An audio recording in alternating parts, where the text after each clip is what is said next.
Jazz. We'll get to KD in just a second, but first, Grizzlies and Clippers and Kawhi to the lane, drops the one-handed hammer. Left-handed. Boom. Right there by the claw. He does that a lot, pulling out the left hand. Yeah, but when he's dribbling with his right to transition like that. Yeah, this was in the first quarter, and the Clippers won this game in the first quarter. Does that get you more on the Clippers? No. No. Rockets. Oh, no. Knicks. James Harden shaking off Dennis Smith Jr. and then calmly hits the three from downtown. What? Quietly, James Harden climbing back up the MVP leaderboard. To me, 1 and 2 were pretty locked in. I agree. Giannis is 1, LeBron is 2, and there's going to be a big question about 3. Harden, if he can get the Rockets up to the 2 or 3. That's going to be the big question, where they end up in their Oh, no. Ooh, North Carolina A&T versus Maryland Eastern Shore. Aggies Jr., Quay Parker. His head nearly hit the rim.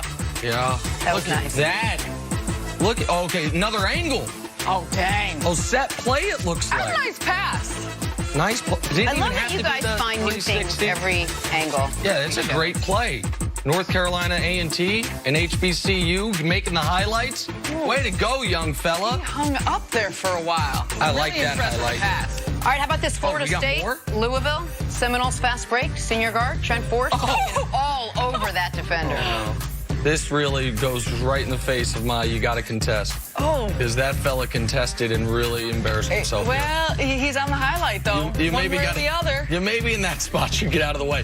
I'm team always contest, and I thought this was going to end in a successful contest. It did not. All right, moving on to the best player on the Nets not to have played for the Nets yet. Kevin Durant, still rehabbing, still working his way back to basketball, and still dealing with his time in the Bay Area. Durant won 2 Finals MVPs in just 3 seasons with Golden State. So when KD decided on Brooklyn, I guess you could say it left Warriors owner Joe Lacob slightly perplexed. I can't get mad when Kevin Durant, who I felt pretty close with, decides he's going to leave. Right. Which to me made no sense. Like, you're the best organization, I hope he thinks, in the world, or maybe Winning? Winning. Other great players. I mean, the new arena. To me, there was like every reason in the world to stay, but I'm not going to be mad at him because, you know, it's his life and he earned the right. And for whatever reason, he decided he wanted to leave. I can't control that.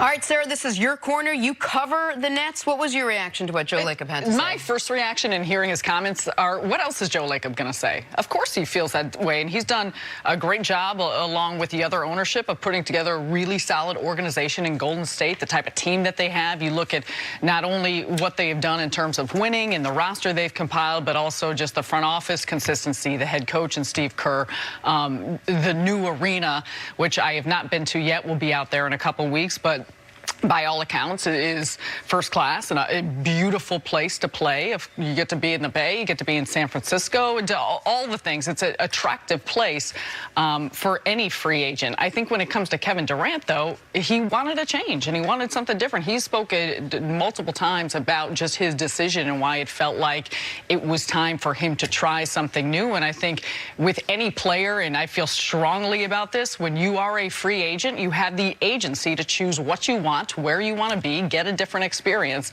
And so for Joe Lacob to say that, I feel like it's the obvious statement, because you've done everything you can to try and make this a place that someone like Kevin Durant, someone that, you know, throughout the course of what that group has done, you want to continue. But to me, it's not surprising. Well, so I agree it's not surprising, and there's only one part of Joe Lacob's comment that I take any issue with. The vast majority of it he was pitch perfect on, and obviously it runs in absolute opposition to famously what Dan Gilbert said about LeBron when LeBron left a decade ago and scorched earth. Joe Lacob said, of course he has the right, you know, we wish him the best, said all the right things in that regard.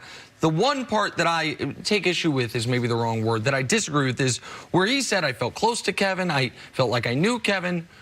Well, if you felt close to Kevin, felt like you knew Kevin, then this move absolutely couldn't have made no sense. This move I don't know Kevin at all, personally. But I know enough people close to Kevin and know enough about Kevin that this move made so much sense. We were telegraphing it 18 months before he made it. Steve Kerr was worried that this could happen at the end of year 2. Kerr knew it was going to happen once they were into year 3. Now, I was not expecting him to pick your Brooklyn Nets. I thought he was going to pick the New York Knicks. But for Kevin Durant, let me do something I don't do very often on the show. Let me tirelessly defend Kevin Durant here. For him, what he wanted, what he wants to accomplish, it was the perfect decision. It was the clear-cut right decision. He had done all he had come to do in Golden State, and he realized that despite the winning and the success and the finals MVPs and the shots over LeBron, there was still, I don't want to say an emptiness because that feels too dark. There was still a hole left to fill in his basketball soul, so to speak. So he's got to go try to fill it somewhere else. And God bless him, I hope he does, because he has another mountain to climb. And you can have the greatest mountain in the world. What's the one in Seattle everyone loves? Rainier? Like, it's probably okay, you can, maybe that's the most beautiful mountain in the world. Once you've climbed it 3 times, maybe you go to a less attractive one because you've never climbed it. And he's trying to climb a new mountain that for him is the only box left to check. And I know people get annoyed when analysts say this, but 1 title in Brooklyn absolutely would mean more than 2 more in Golden State, and I think KD knows that. I think on top of it, too, Kevin Durant wanted to play with some of his best friends. Like, the idea that who you surround yourself with, as I know the 2 of you know very well, have the wonderful opportunity to work with one another every morning. Best of friends. BFF, best friends forever. But that's a factor, and I think from the outside, a lot of times people don't fully understand how entrenched you are with the people with your team. Showing up every morning, whether it's rehab, whether it's practice, on the road, travel, this becomes your family. And so this is something which, you know, I know it's been said that they had talked about during the time between him and Kyrie Irving and DeAndre Jordan when they were playing with Team USA, how incredible would it be if we all played together.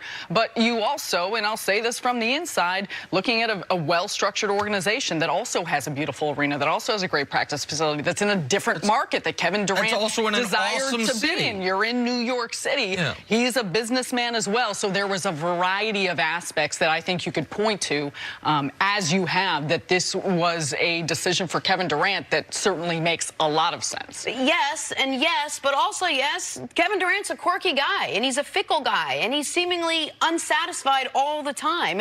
We kind of question the move from OKC to go play for a team that just beat you. We scratched our heads a little bit, but now you kind of get it. He's going to do things on his own timeline, in his own heart, the way he wants to do it.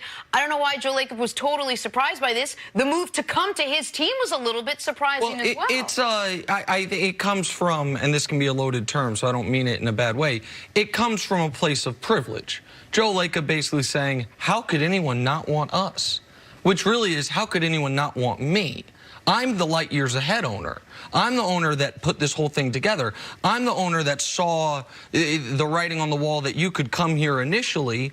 All we did was win, then win again, then be in position potentially to win again, and then just get cut down by injury after injury after injury. There's no reason to think that as soon as you and Clay were healthy, we would be, I mean, if KD had stayed, the Warriors obviously this year would be a mess anyway because of all the, because Clay and KD wouldn't be playing, but they would go into next year, no matter what Giannis does in the finals this year, no matter what LeBron does in the finals this year, they would go into next year as the overwhelming favorites, even if Clay and KD hadn't played basketball since last NBA Finals. So Joe Lacob, there's an element of, and I don't know his whole life story, but he hasn't had, I would imagine, a lot of people in business say, nah, bro, I'm good. You know what I mean? I'm fine on the other side of this. And so I understand his personal pride being wounded. But, Jenna, you're absolutely right. Kevin Durant went to Golden State, and we didn't, for me, I shouldn't say we, I didn't like it from a competitive balance standpoint, from a just regular competition standpoint, from an NBA history standpoint.